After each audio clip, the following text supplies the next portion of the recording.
Hello. Thanks for having me and actually coming and listening to our story, all of us. First and foremost, want to acknowledge the Aboriginal nation here, Gambangia. Thanks for welcoming us here again. So I think the first thing, did I go the right way? Yeah. That's our old landfill site that was there forever. So how much? 2,000 tonne. That was our whole landfill site. And if you look at today, it doesn't even look the same. It's so beautiful. I can paint you a pretty picture, but it's not pretty. It's hard work. You have to get in there and get people behind you and actually see there that that's not pretty, and that you got to change our habit, got to change our lifestyle, we've got to change everything about it to get something that they're out and away. And it's a lot. Where are you going to put all that after that's gone? That's gone into landfill, you know. So either way, it's lose, but it's still pretty. Anyways, activities. Activities is the key to a lot of things if you want to change people's mindset. So getting them involved and having something fun to show them there that it's a change is good and it's not bad. So painting, because Aboriginal people love to paint, they love to have fun, they love sports. So sports, food and painting, art is the best thing. If you ever come involved with Aboriginal people, there you go. Another target was children. Get them brainwashed with the mindset there that things don't just get made and then just magically disappear, you know. That there's actual rubbish, that we're killing our land, we're killing our fish, our animals, our just nature in general, just the planet, we're killing it.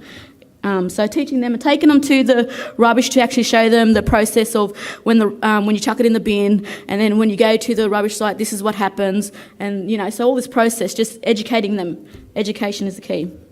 I call it brainwashing, but anyways. And what Tash was talking about, co-design, making it more relevant to us as Aboriginal people, you know, because we're just simple. We love pictures. That's it. A picture tells 1,000 stories, you know, 1,000 words, sorry. So, you know, Aboriginals are known for that. And ideas that are birthed out of local people for that community is going to be more acknowledged and more fulfilled than actually coming from outside the community. Teaching the kids, I guess. This was another thing that came out of the project, was teaching the kids a rap song. So learning them, teaching them to sing this, to come up with a song, but to understand the meaning behind that song and not just sing it, and it's not just words, there's actual meaning behind it. So that was fun, and the kids, they all love it, and they all still recycle today and still, you know, separate and that. So that's a good, you know, I guess that's a good effort. Cultural acknowledgement and for Aboriginal people is good, because that's where you're always going to win in anything. You're always going to win them over when you acknowledge who they are as Aboriginal people. You're going to say, well, you're connected to this land, you know. Now that we all, as a nation, Australia, we're all connected to this land now, so we all have a responsibility to take care of our country. And Aboriginal people are very family orientated, so they always identify with land and family. So wherever you go, that's just how it is. So after our big clean-up, there was, how much dirt taken? Sorry. 2,000 tonnes of dirt, contaminated soil were taken from our old landfill site. So we got involved with our local bush rangers. So in our community, we got a local man that has his own business that does farm work, does regeneration, and does all that stuff. I can't really think of it. I'm trying to rush.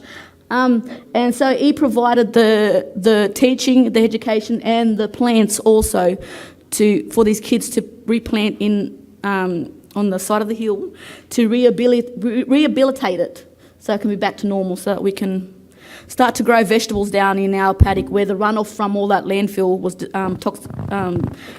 flowing into our land, where we want to grow vegetables, become market gardens. So there's a plan behind what happened. It's not just clean it up and that's it. The plan is, this is the process and this is the steps to go through it. The challenges now for me is actually keeping the system flowing. Because we've got our own recycling system going, we got to, communication is key. So it's hard to talk to the male species, I think. I don't know why. I'll have to hack some men here. Why? But it's so hard to communicate. So that's a challenge in itself. And I think constantly keeping that energy up, the same passion and energy. Next person. Felix.